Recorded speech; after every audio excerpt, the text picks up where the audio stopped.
नमस्कार प्रोग्रामर्स, एक बार फिर से स्वागत है हे सुशील यूट्यूब चैनल पर। दोस्तों, ये फाइनल वीडियो है इस पूरे कोऑर्डिनेटर प्रोजेक्ट का, जो कि हमने एक अकाउंट बेस्ड सिस्टम बनाया था, जिसके अंदर हमने मल्टीपल ट्रांजैक्शन देखे किए, यूज़र क्रिएट किया, हमने एडमिन क्रिएट किया, ट्रांजैक्शन हमने किए, डेबिट किए, क्रेडिट किए और सारी चीज़ें ओवरऑल हमने कर ली हैं। और जो कुछ बचता है अब उसको आप करते रहिएगा। फाइनली इस फाइनल वीडियो के अंदर हम क्या करने वाले हैं कि इस पूरे के पूरे प्रोजेक्ट को उठाकर ले चलेंगे और ऑनलाइन सेटअप करेंगे, जिसके लिए हमको दो चीज़ों की ज़रूरत पड़ेगी, एक तो डोमेन और दूसरा होस्टिंग। तो सबसे पहले हम चलते हैं ब्राउज़र पर और सबसे पहले समझ लेते हैं डोमेन और होस्टिंग के बारे में। वैसे आप होशियार हैं, समझदार हैं, मुझे उम्मीद है कि आप जानते होंगे। लेकिन आगे बढ़ने से पहले दोस्तों, ये वाले वीडियो के लिए मुझे वाकई में बड़ा सेटअप करना पड़ा और बहुत सारे प्रिपरेशन करने पड़े। तो आगे बढ़ने से पहले दोस्तों, प्रोग्रामर्स, वीडियो को लाइक करो या ना करो, लेकिन चैनल को सब्सक्राइब जरूर कर लो, क्योंकि मुझे अभी बहुत सारे सब्सक्राइबर्स की ज़रूरत है जो चैनल को सब्सक्राइब कर के इस हे सुशील यूट्यूब चैनल को ग्रो करें। तो फाइनली चलिए हम बात करते हैं सबसे पहले डोमेन और होस्टिंग की। तो मैं यहाँ पर दो होस्टिंग प्रोवाइडर्स की बात कर रहा हूँ, क्योंकि मैंने दोनों को पर्सनली यूज किया हुआ है, इसीलिए मैं दोनों बता रहा हूँ। GoDaddy, जो कि सबसे पहले मैंने यूज करना चालू किया था, GoDaddy, और दूसरा जो है वो है HostGator। दोनों के बारे में ही पहले समझ लेते हैं। GoDaddy जो है ये सबसे क्या कहते हैं, शुरुआती दौर के सर्वर प्रोवाइडर्स हैं। GoDaddy डोमेन भी देता है और होस्टिंग भी देता है। तो यहाँ पर थोड़ा सा इसके बारे में देख लेते हैं कि ये जो है 1997 में ये कंपनी स्टार्ट हुई थी। आपको इसके बहुत सारे ऐड भी देखने को मिलते हैं। सबसे सस्ता डोमेन जो है वो GoDaddy दे देता है। और दूसरी तरफ वैसे GoDaddy जो है ये डोमेन और होस्टिंग दोनों देता है, इसके अलावा बहुत सारी और भी सर्विसेज देता है, जैसे ईमेलिंग हो गया, SSL सर्टिफिकेट वगैरह हो गया। नहीं पता है तो थोड़ा सा सर्च कर लेना। दूसरी तरफ है HostGator। HostGator जो है ये 2002 में फाउंड किया गया था और ये भी डोमेन और होस्टिंग दोनों दे रहा है। दोनों ही सही हैं और दोनों ही यानी किफ़ायती और सस्ते में हमको क्या कहते हैं, डोमेन और होस्टिंग दोनों ही दे देते हैं। लेकिन अब आगे बढ़ने से पहले डोमेन और होस्टिंग की थोड़ी सी बात कर लें। डोमेन का मतलब है एक पता, एक एड्रेस, जैसे कि ये एक URL है google.com का, तो इसको हम कहते हैं डोमेन, जिससे कि आपकी वेबसाइट को आप खोज पाओगे या किसी को भी आप दे सकते हो कि भैया ABCD या hesushil.com है, जाकर इसको देख लो आप।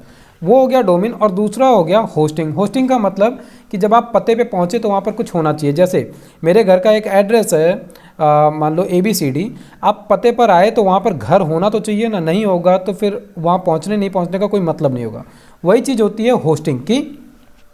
जो भी अभी तक हमने पूरा ये कोऑर्डिनेटर अकाउंट सिस्टम या क्या कहते हैं प्रोजेक्ट बनाया है, ये पूरा का पूरा प्रोजेक्ट जो है, इसका पूरा कोड हम ले जाकर जहाँ रखेंगे वही होती है होस्टिंग। असल में होस्टिंग कुछ और नहीं है, जैसे हमारे लोकल सिस्टम में हम कोड करके रखते हैं, वैसे ही ऑनलाइन चलाने के लिए हमें क्या करना पड़ता है, एक सर्वर खरीदना पड़ता है। हालांकि बहुत सारे जुगाड़ और तरीके आते हैं कि आप अपने लोकल सिस्टम को भी एक सर्वर में कन्वर्ट कर सकते हो, बट वो थोड़ा कॉम्प्लिकेटेड होता है। थोड़ा आप एडवांस बन जाओ, फिर आप उस पर भी थोड़ा सा रिसर्च करना। तो उम्मीद है कि डोमेन और होस्टिंग दोनों समझ में आ गया होगा। GoDaddy और HostGator दोनों की हम बात करने वाले हैं। सबसे पहले बात कर लेता हूँ GoDaddy की।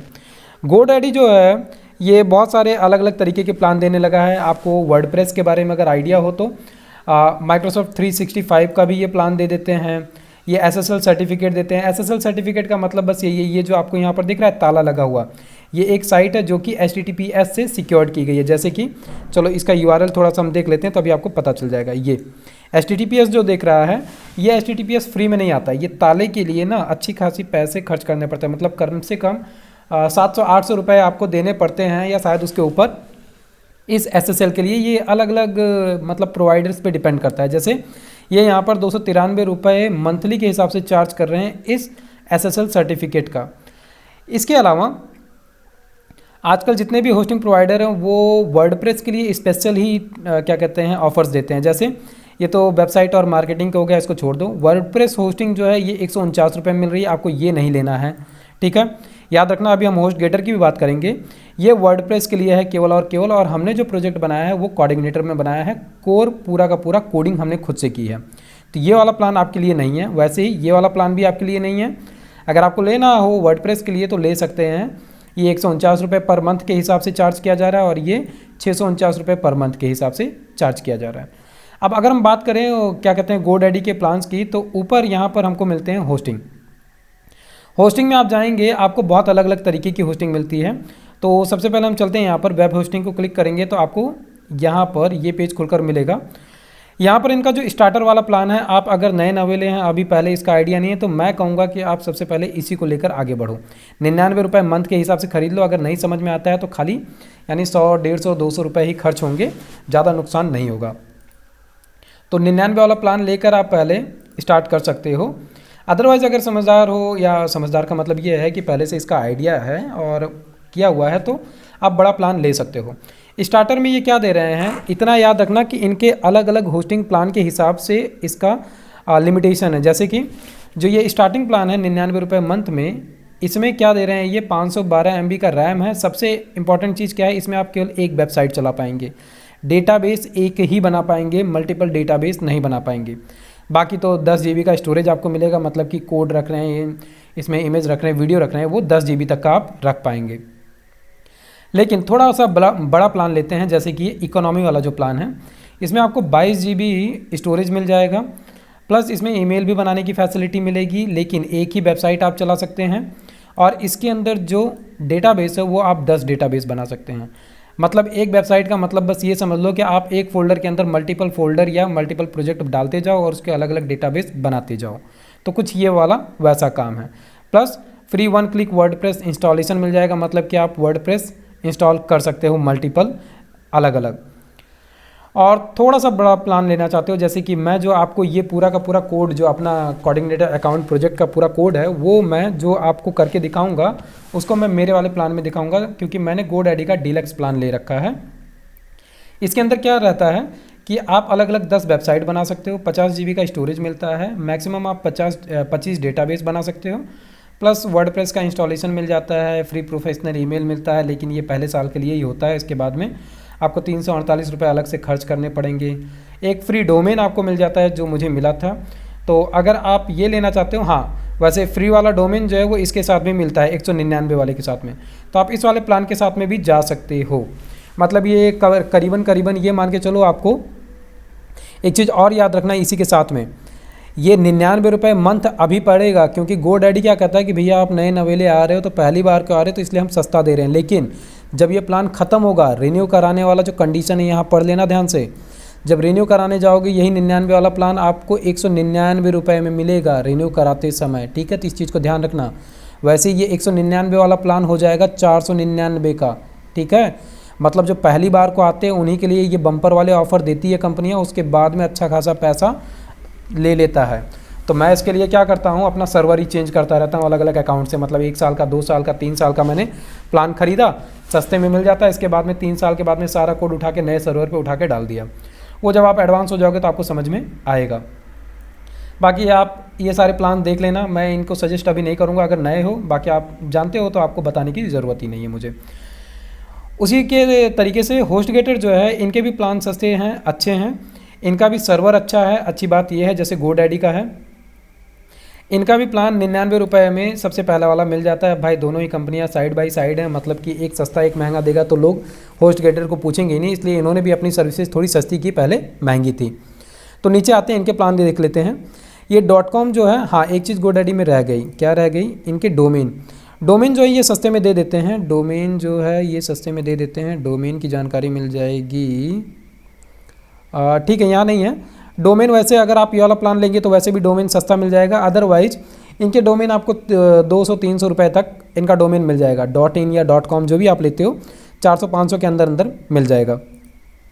HostGator की बात करें तो HostGator ये डोमेन आपको 1 साल का दे रहा है। इन्होंने देखो यहाँ पे बिना कंडीशन के साफ साफ बता रखा है कि 869 रुपीज़ ये पर ईयर आपको .com का चार्ज करेंगे। बट GoDaddy में थोड़े से कंडीशन रहते हैं।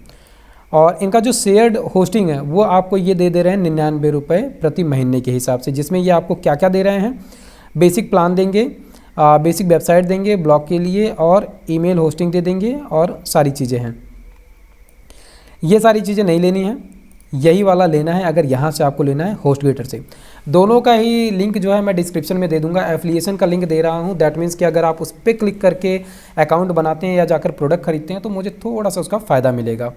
तो आप यहाँ से भी जा सकते हैं, या फिर अब आपको मन है अलग से जाकर करने का तो कर लेना, अदरवाइज़ आपका घाटा कुछ नहीं होगा, मेरा थोड़ा सा फ़ायदा हो जाएगा अगर डिस्क्रिप्शन में दिए गए लिंक से आप जाकर अकाउंट ओपन करते हैं और क्या कहते हैं एक होस्टिंग सर्विस खरीदते हैं। तो ये सारी बात तो हो गई। मुझे उम्मीद है कि आपको डोमेन और होस्टिंग का आइडिया हो गया होगा।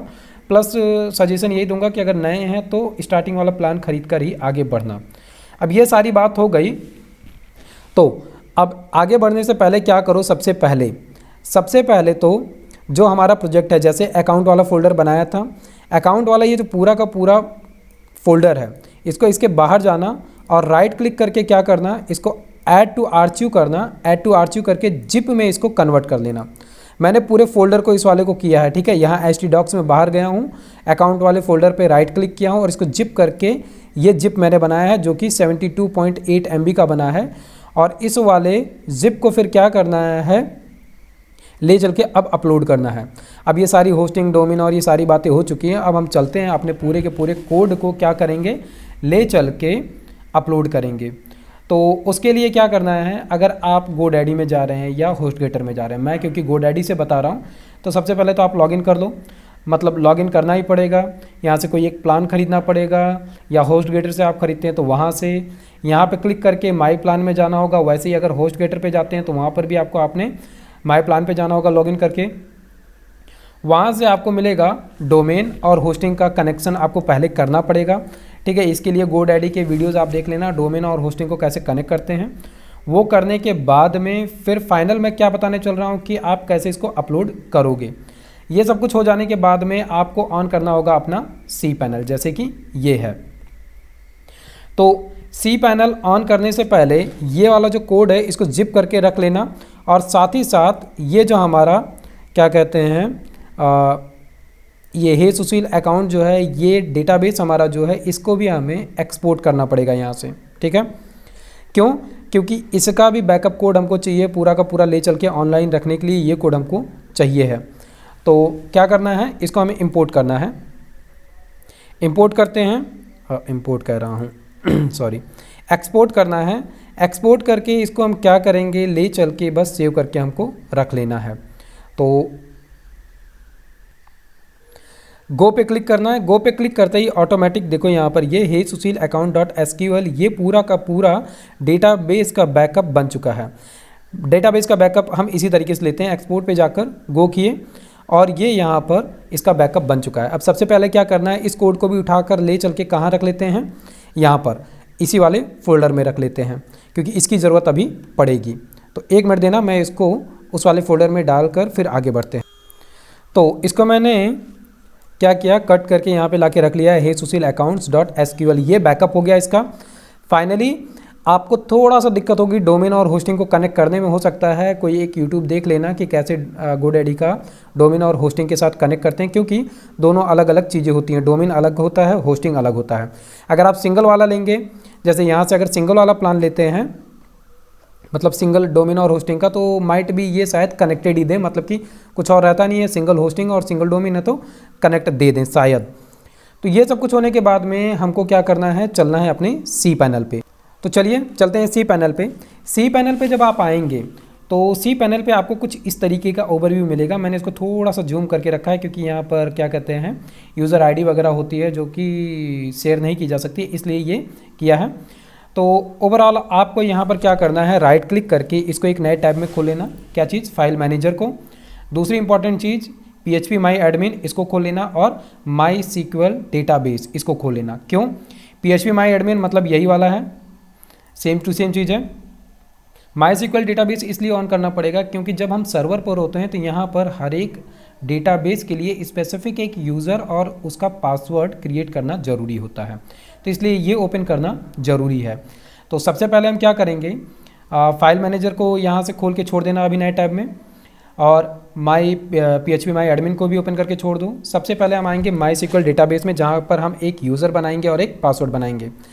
शायद आपको याद हो, हम चलते हैं कोड में। हमने सबसे पहले स्टार्टिंग वाले वीडियोस में कनेक्टिविटी की थी, किस चीज़ की, डेटाबेस की।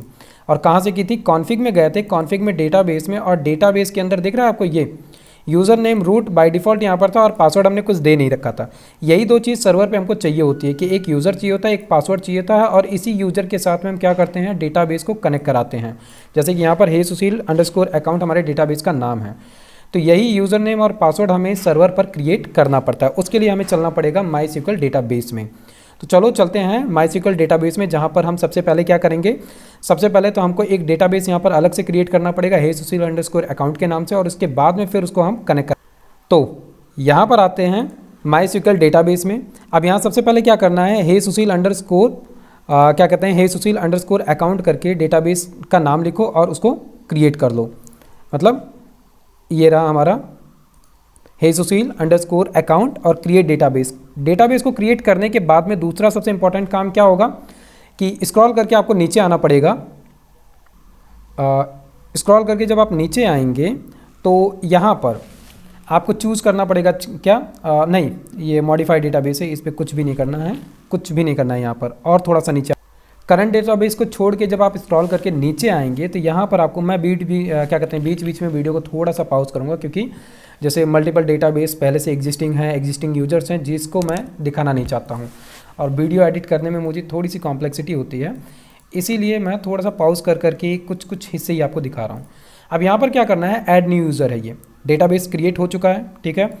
ऐड न्यू यूज़र पे क्या करना है, यहाँ पर एक यूज़र नेम आप अपने हिसाब से दे दीजिए, जो भी आप अपना नाम देना चाहते हैं। यहाँ पर पासवर्ड आप क्रिएट करिए, नहीं समझ में आता है तो पासवर्ड जनरेटर के थ्रू आप क्लिक करके पासवर्ड जनरेट कर सकते हैं, ठीक है। जनरेट करने के बाद में इसको आप कहीं लिख कर रख लीजिए, क्योंकि इसकी अभी आगे हमको ज़रूरत पड़ेगी। इतना काम होने के बाद में नीचे स्क्रॉल करेंगे और यहाँ पर क्या करना है, ऐड यूज़र टू डेटाबेस। ये सबसे इंपॉर्टेंट चीज़ है।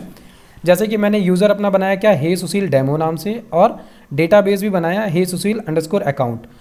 इन दोनों को सिलेक्ट करने के बाद में ऐड करेंगे। ऐड करने के साथ में एक नया पेज खुलेगा थोड़ा सा लोड होने के बाद में, और यहाँ पर क्या कहेगा, आपको परमिशन देनी होगी यूज़र को कि ये जो हे सुशील अंडरस्कोर डेमो है ये इस डेटाबेस की सारी चीज़ें छेड़खानी कर सकता है। तो ये पहले से अनचेक रहता है, इसको चेक करके क्या करना होगा, नीचे आएंगे स्क्रॉल करके और मेक चेंजेस पे क्लिक करेंगे, इसके बाद में गो बैक कर देंगे। ये पूरा काम हो गया डेटाबेस का। मतलब अब जब आप आएंगे यहाँ पर डेटाबेस में तो आपको इस वाले एरिया में, मतलब मैं अभी बताने के लिए बता रहा हूँ, ऐसा कुछ दिख रहा है, इसको रिफ्रेश करेंगे जब इस वाले हिस्से को, तो आपको जो आपका डेटाबेस बनाया गया है वो यहाँ पर दिखेगा। तो इस वाले पेज को एक बार रिफ्रेश कर लेना, क्योंकि यहाँ पर कई सारे पहले से एग्जिस्टिंग डेटाबेस है, इसलिए मैं इसको नहीं ओपन करने वाला हूँ। तो डेटाबेस ओपन करेंगे, क्लिक करेंगे तो हमारा डेटाबेस यहाँ पर आ चुका है, हे सुशील अकाउंट। करना क्या है, इंपोर्ट करना है। और इंपोर्ट क्या करना है, जो डेटाबेस हमने अभी थोड़ी देर पहले लोकल सर्वर पर डाउनलोड किया था उसी वाले को यहाँ से क्लिक करके इंपोर्ट करना है। चूज़ फाइल पर क्लिक करके इसको चूज़ कर लेना है। तो 1 मिनट देना। फाइल पे क्लिक करके आ गए हम कहाँ पर, हमारे फोल्डर में, और यहाँ पर है हे सुशील अकाउंट डॉट SQL। इसी को लेना था, लेने के बाद में स्क्रॉल करके नीचे आना और गो कर देना है। ये थोड़ा सा समय लेगा और इसके जितनी भी फाइलें हैं वो क्रिएट करके ये हमको दे देगा। और कहाँ मिल जाएंगी, ये सारी चीज़ें यहाँ पर मिल जाएंगी, ठीक है। ये हमारा डेटाबेस जो है ये सक्सेसफुली क्या हुआ, ऑनलाइन आ चुका है। जितने भी हमने टेबल बनाए तो वो सारे के सारे यहाँ पर हमको मिल चुके हैं। इसके अलावा यहाँ पर और कुछ भी नहीं करना है, इसको एज इट इज़ छोड़ दो। इसके बाद में अब जो सबसे इम्पॉर्टेंट चीज़ आती है वो क्या आती है कि अब जो हमारा कोड था जिप वाला, उसको हमें क्या करना है, अपलोड करना है। कहाँ पर, इस फाइल मैनेजर को अब क्लिक करके जब आप इस पर आएंगे, इस वाले टैब पर, तो यहाँ पर आपको बहुत सारी अलग अलग फाइलें मिलेंगी। तो इस वाले टैब पर मैं आया, यहाँ पर ये होम है और होम के बाद में ये स्लैश करके DRSSIC मेरा जो मेन फोल्डर है, इसके अंदर आपको एक फ़ोल्डर मिलेगा public_html नाम से, जिसमें मैंने क्या किया, यहाँ फोल्डर पर क्लिक करके एक नया फोल्डर बनाया डेमो नाम से। डेमो के अंदर मैं आया हूँ और यहाँ पर क्या करना है, मुझे अपलोड करना है। अपलोड पर क्लिक करूँगा तो एक नए टैब में अपलोड का क्या कहते हैं विंडो खुलेगा, और यहाँ पर क्या करना है, मुझे फ़ाइल अपलोड करनी है। मेरी फ़ाइल थोड़ी सी बड़ी है, वो थोड़ा सा समय लेगा, तो यहाँ से सिलेक्ट फाइल पर क्लिक करना है। क्लिक करने के साथ में फिर से जाकर अपना जो जिप वाली फ़ाइल है वो चूज़ करनी है। तो सिलेक्ट फाइल पर क्लिक करके ये आया, यहाँ से क्या लेना है, अकाउंट। इसको लेने के साथ में ये ऑटोमेटिक इसको अपलोड करना चालू कर देगा। थोड़ी सी स्पीड मेरे यहाँ पर स्लो है, तो मैं वीडियो को पॉज कर दे रहा हूँ ताकि ये पूरा अपलोड हो जाए, फिर मैं इसके आगे बताता हूँ। फाइनली अपलोड हो गया। विश्वास नहीं करोगे, 76 MB की फ़ाइल थी, उसको 21 MB में कन्वर्ट किया, यानी कि फालतू जितना भी डेटा था सब डिलीट किया, तब भी उस 21 MB की फ़ाइल को होने में करीबन 15 मिनट लगे। ये स्पीड मिलती है मुझे और मैं इस स्पीड के साथ में काम करता हूँ। सोच लो, यानी कि एक एक वीडियो अपलोड करने में मुझे कितना टाइम लग जाता है। रह कर मैं अपने ट्विटर पर जियो और एयरटेल को पता नहीं कितने कंप्लेन कर चुका हूँ कि भैया थोड़ा सा स्पीड दे दो, 4G वाली स्पीड ना सही 3G वाली ही दे दो। खैर छोड़ो वो सारी बातें। तो थोड़ा सा मैंने चेंज किया है। चेंज क्या किया है, पब्लिक HTML में एक्चुअल में technocrits.com मेरी एक वेबसाइट चलती है, उसके अंदर मैंने इसको ले जाके रखा है। उसके अंदर मैंने डेमो नाम से फ़ोल्डर बनाया और उस फोल्डर के अंदर मैंने एक अकाउंट नाम से फ़ोल्डर बनाया। इस अकाउंट नाम के फ़ोल्डर के अंदर ले जाकर क्या किया है, जो अभी जिप फाइल डाउनलोड की थी उस फाइल को यहाँ पर लेकर रखा हूँ। अब मैंने फ़ाइल का नाम account1 कर दिया था क्योंकि ये 21 MB की थी। करना क्या है, इसको यहीं पर राइट क्लिक करके एक्सट्रैक्ट करना है, जो कि करने से क्या होगा, इसकी जितनी भी फाइलें हैं वो बाहर आ जाएंगी।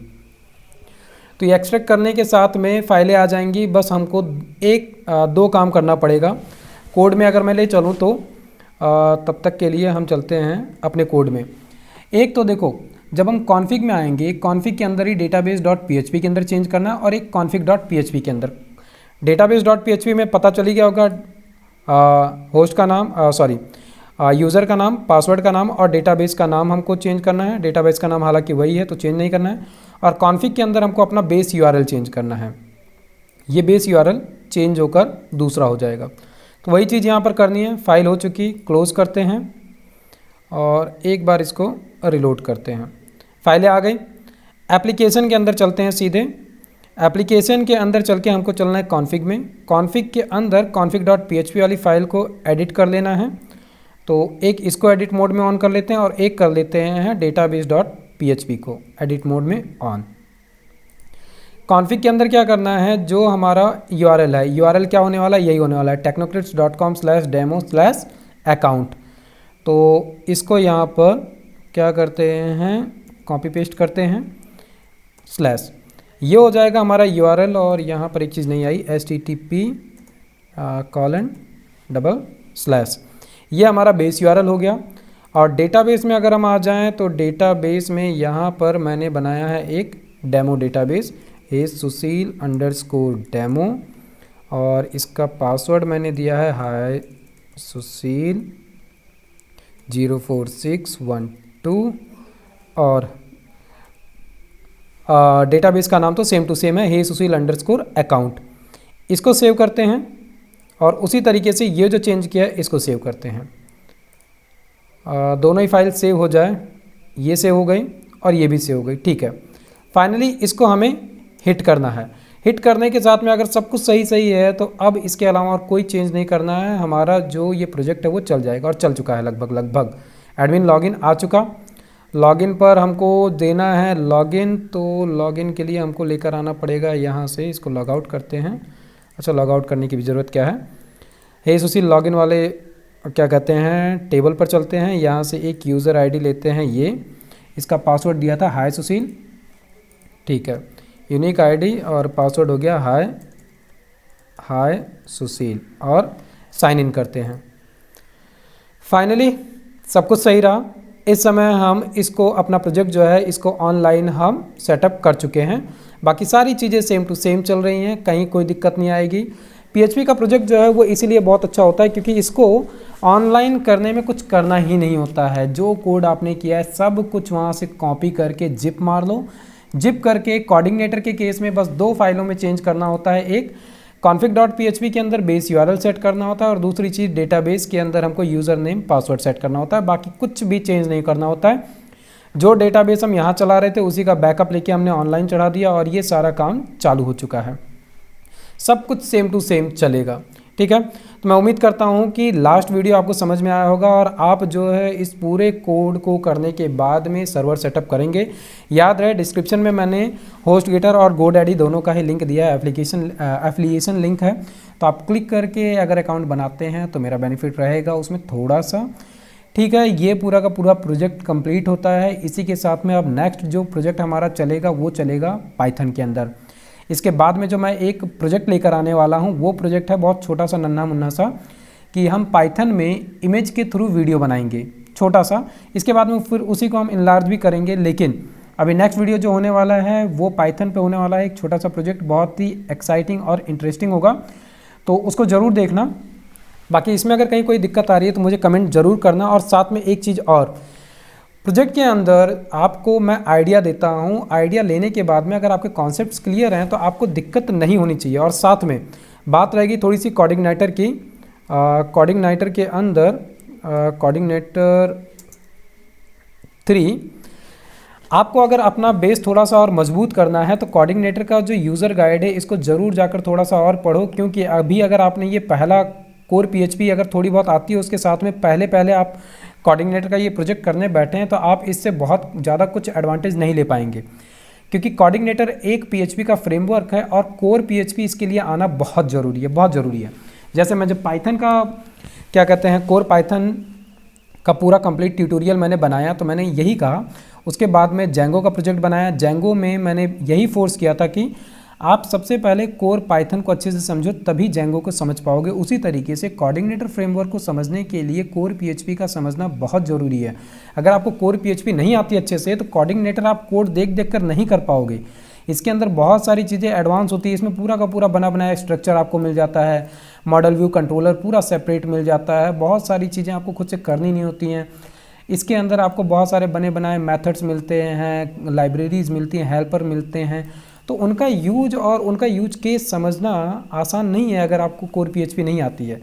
तो मैं बार बार फोर्स कर रहा हूँ कि आप कोड देख कर नहीं सीख पाएंगे। अब बात रही जैसे कि अभी मैंने यूज़र परमिशन और यूज़र रोल के लिए जो मैंने कोड बनाया था समझाया, अब आप में से जिसको वो चीज़ नहीं समझ में आ पा रही है, आपको कोर PHP मजबूत करना ज़रूरी है, उसके बिना नहीं हो पाएगा। ठीक है, फिर मैं मिलता हूँ नेक्स्ट वीडियो में, तब तक के लिए आप स्वस्थ रहिए, मस्त रहिए और कोडिंग करते रहिए। नमस्कार।